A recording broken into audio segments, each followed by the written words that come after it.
An excellent resource in order to see how opinions on a certain topic has changed over time is listed under specialized sources in the guide.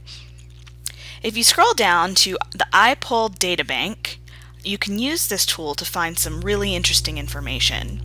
So, for instance, let's say that what you're tracking is how people's opinions of guns have changed over time. So I'm just going to search for guns. And then what you see here are questions from a variety of different surveys that the Roper Center has done.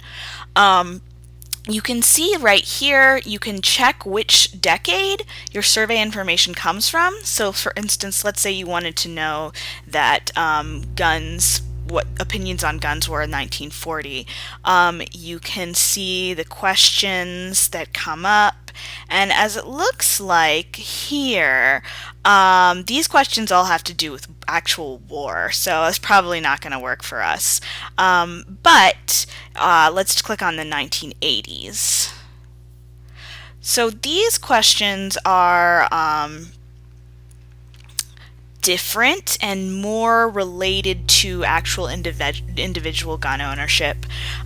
So what we can do to actually look at the data is if we click on this little magnifying glass, then you can see, have you ever had any instruction and training on how to use guns? In 1989, 79% of people who were surveyed said yes.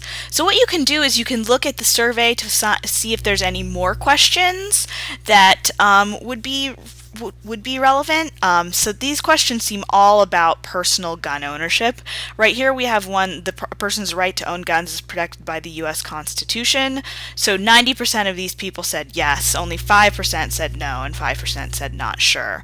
This is a very, very powerful resource when you're looking to see how perceptions of something have changed over time.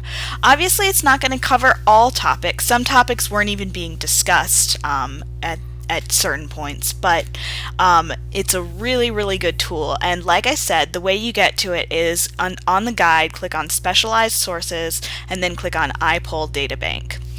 Good luck!